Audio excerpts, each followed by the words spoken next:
بسم اللہ الرحمن الرحیم والصلاة والسلام علی رسولہ الکریم۔ تعویذ عربی زبان کا لفظ ہے۔ اس سے مراد وہ قرآنی آیات، مسنون ماثور دعائیں اور مقدس کلمات ہیں جنہیں شر اور بیماری سے بچنے کے لیے لکھ کر گلے میں لٹکایا جاتا ہے۔ جس طرح ایک مسلمان قرآن کی آیات کی تلاوت کر کے، مسنون دعائیں مانگ کر اور مقدس اسماء باری تعالیٰ کا ورد کر کے دم کرتا ہے، اسی طرح ان آیات کو، دعاؤں کو اور مقدس کلمات کو لکھ کر گلے میں لٹکانا یا بازو میں باندھنا شرعاً جائز بھی ہے اور صحابہ کرام رضوان اللہ علیہم اجمعین سے ثابت بھی ہے۔ جس طرح انسان جسمانی طور پہ، طبعی طور پہ بیمار ہوتا ہے، اسی طرح بعض امراض روحانی، اعتقادی اور قلبی ہوتی ہیں۔ شافی ذات صرف خدا کی ہے۔ اللہ کی ذات کے علاوہ کوئی شے انسان کے لیے ذاتی طور پہ نہ نافع ہے اور نہ ہی ضار ہے۔ دنیا عالم اسباب ہے، یہاں اسباب کا اختیار کرنا جائز ہے، بلکہ قرآن و سنت میں اس کا حکم بھی دیا گیا۔ جس طرح بیمار ہونے کی صورت میں انسان ڈاکٹر کے پاس جاتا ہے اور ڈاکٹر اسے اپنے تجربے کے مطابق کوئی دوائی تجویز کرتا ہے، تو اس دوائی کو اسی نظریے اور عقیدے پر استعمال کیا جاتا ہے کہ اس میں شفا من جانب اللہ ہے، اللہ نے چاہا تو اس دوا سے شفا ملے گی، اگر اللہ نے نہ چاہا تو محض ڈاکٹر کی تجویز سے یا ڈاکٹر کے تجربے سے فائدہ ملنے والا نہیں ہے۔ اور یہی حیثیت تعویذ کی ہے، دم کی ہے، کہ جس میں یہی نظریہ ہوتا ہے کہ اس میں بھی شفا اللہ کی طرف سے ہے، اللہ رب العالمین نے چاہا، اس کی مشیت ہوگی تو ہی اس سے ہمیں نفع ملنے والا ہے۔ کتب حدیث کے اندر ایسی بے شمار احادیث موجود ہیں جن میں نبی کریم صلی اللہ علیہ وسلم نے دم کرنے اور جھاڑ پھونک کرنے کی نہ صرف اجازت دی بلکہ اس کو مستحسن قرار دیا۔ جیسے صحاح ستہ کی 4 معتبر کتب، صحیح بخاری، صحیح مسلم، جامع ترمذی اور سنن ابی داود میں حضرت ابو سعید خدری رضی اللہ تعالی عنہ کی معروف حدیث مبارکہ ہے کہ جب صحابہ کرام کا ایک گروہ سفر میں تھا تو ایک قبیلے کے سردار کو بچھو نے کاٹ لیا۔ حضرت ابو سعید خدری رضی اللہ تعالی عنہ نے سورۃ الفاتحہ پڑھ کے اس سردار کو بچھو کے کاٹے ہوئے پہ دم کیا اور اللہ نے اسے شفا عطا فرمائی۔ بدلے میں انہوں نے چند بکریاں حضرت ابو سعید خدری کو دے دیں۔ دیگر صحابہ کرام نے ان بکریوں کے لینے پر اعتراض کیا۔ جب مدینہ منورہ پہنچے اور نبی علیہ الصلاۃ والسلام کو اس صورتحال سے آگاہ فرمایا تو آقا کونین صلی اللہ علیہ وسلم نے دم کرنے کو جائز قرار دیتے ہوئے ارشاد فرمایا کہ اس میں سے اپنا بھی حصہ لو اور میرا حصہ بھی نکالو۔ کتاب و سنت کے اندر نبی کریم صلی اللہ علیہ وسلم کے انداز سے یہ باتیں موجود ہیں کہ نظر بد کی صورت میں، موذی جانور کے کاٹنے کی صورت میں یا مرگی کے دورے کے وقت میں دم کرنا نہ صرف جائز ہے بلکہ اس کی تعلیم دی گئی ہے۔ مسند احمد بن حنبل میں حضرت سیدنا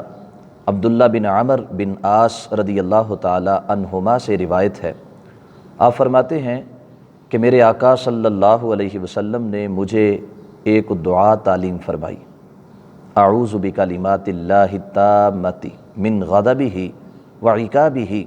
وشر عبادہ ومن ہمزات الشیاطین وان یحضرون۔ فرماتے ہیں کہ جس وقت رات ہوتی اپنے بستر پہ آنے سے قبل میں اس دعا کو پڑھ لیا کرتا تھا، اور میرے وہ بچے کہ جو بولنا جان چکے ہوتے میں ان کو یہ دعا سکھا دیتا اور وہ میرے سامنے یہ دعا پڑھا کرتے تھے، اور وہ بچے جو ابھی چھوٹی عمر میں ہوتے، جو ابھی کلام کرنے پہ بولنے پہ قادر نہ ہوتے، تو میں یہ دعا لکھ کر ان کے گلے میں لٹکا دیا کرتا تھا۔ اسی طرح حضرت عبداللہ بن مسعود رضی اللہ تعالی عنہ سے بھی مسند احمد بن حنبل کے اندر حدیث موجود ہے جس میں انہی باتوں کا ذکر ہے کہ جو بچے بولنا شروع کر لیتے، جو کلام پہ قادر ہو جاتے، ان کو تو یہ دعائیں سکھا دی جاتیں، اور جو ابھی چھوٹی عمر میں ہوتے، کلام پہ قادر نہیں ہوتے تھے، ان کو آپ رضی اللہ تعالی عنہ دعا لکھ کر ان کے گلے میں لٹکا دیا کرتے تھے۔ خود ہمارے آقا صلی اللہ علیہ وسلم حضرت امام حسن کو اور امام حسین رضی اللہ تعالی عنہما کو دم فرمایا کرتے تھے، اور فرماتے کہ میں انہی کلمات کے ساتھ تم دونوں کو دم کر رہا ہوں جن کلمات کے ساتھ حضرت ابراہیم علیہ السلام اپنے دونوں صاحبزادوں حضرت اسماعیل اور حضرت اسحاق علیہ السلام کو دم کیا کرتے تھے۔ حضرت ثابت البنانی جو جلیل القدر تابعی ہیں، آپ فرماتے ہیں کہ میں حضرت انس ابن مالک رضی اللہ تعالی عنہ کے پاس حاضر ہوا، اور میں بخار میں مبتلا تھا، تو میں نے ان سے عرض کیا کہ میں بخار میں ہوں تو اس کا کیا کروں؟ تو حضرت انس رضی اللہ تعالی عنہ نے فرمایا کہ میں تمہیں اسی دعا کے ساتھ دم کرتا ہوں جس سے ہمارے آقا صلی اللہ علیہ وسلم دم کیا کرتے تھے۔ پھر آپ نے دعا پڑھی، اللہم رب الناس مذہب الباس اشفی انت الشافی لا شافی الا انت شفاء لا یغادر سقما۔ کہا کہ یہ وہی دعا ہے جو میرے آقا صلی اللہ علیہ وسلم پڑھ کے ہم لوگوں کو دم کیا کرتے تھے۔ حضرت سہل بن حنیف رضی اللہ تعالیٰ عنہ فرماتے ہیں کہ میں مدینہ منورہ آ رہا تھا، سیلاب کا پانی ایک جگہ پہ جمع تھا، میں نے گرمی کی وجہ سے وہاں غسل کیا اور غسل کی وجہ سے مجھے بخار ہو گیا۔ جب میں مدینہ میں آیا، نبی علیہ السلام سے ملاقات ہوئی، آپ نے دیکھا کہ میں بخار میں مبتلا ہوں، تو حضرت ابو ثابت رضی اللہ تعالی عنہ کو بلا کر مجھے دم کروایا۔ اب یہ روایات احادیث واضح کرتی ہیں کہ دم کرنا، تعویذ باندھنا نہ صرف جائز ہے بلکہ دور نبوی اور دور صحابہ میں یہ ثابت بھی ہے۔ وہ روایات کہ جن کو بنیاد بنا کر دم کرنے کو، تعویذ باندھنے کو شرک اور غلط کہا جاتا ہے، ان روایات پہ ہمارے اسلاف نے کلام کیا ہے۔ ڈسکرپشن کے اندر وہ میں نے تحریر کر دیا ہے، اس کو پڑھا جا سکتا ہے۔ حضرت سیدنا جابر بن عبداللہ رضی اللہ تعالی عنہ فرماتے ہیں کہ مدینہ میں عمر بن حزم دم کیا کرتے تھے، تو نبی علیہ السلام نے جب دم کرنے سے منع کیا تو کوئی ان کے پاس پہنچا کہ مجھے دم کر دیں، تو آپ نے کہا کہ چونکہ سرکار نے اس سے منع فرما رکھا ہے، تو منع اس لیے کیا گیا تھا کہ جب سرکار مدینہ میں آئے تو مدینہ میں موجود لوگ جو دم کیا کرتے تھے اس کے اندر کفریہ، شرکیہ الفاظ موجود ہوتے، اس کے اندر گمراہی کے الفاظ ہوتے۔ جس طرح نبی علیہ السلام نے ابتداءً قرآن اور حدیث کے باہم مل جانے کے ڈر سے کہ کہیں یہ آپس میں مل نہ جائیں، کتابت حدیث سے منع کر دیا، اور بعد ازاں سرکار نے اس کی اجازت دے دی۔ جس طرح نبی علیہ السلام نے ابتداءً قبرستان جانے سے منع کیا اور بعد میں اس کی اجازت دے دی، بالکل اسی طرح ابتداءً محبوب علیہ السلام نے محسوس فرمایا کہ ابھی مسلمانوں کی تربیت کی ضرورت ہے، انہیں کفر و شرک کے ہر انداز سے محفوظ کرنا ہے، ہر لفظ سے، ہر حرف سے ان کو محفوظ کرنا ہے، اور جب وہ محفوظ ہو گئے تو نبی علیہ الصلاۃ والسلام نے اس کی اجازت عطا فرمائی۔ حضرت عمر بن حزم سے سرکار دو عالم صلی اللہ علیہ وسلم نے ان کا دم سنا کہ جو بچھو کے کاٹنے پہ، سانپ کے کاٹنے پہ آپ دم کرتے ہیں وہ مجھے پڑھ کے سنائیں۔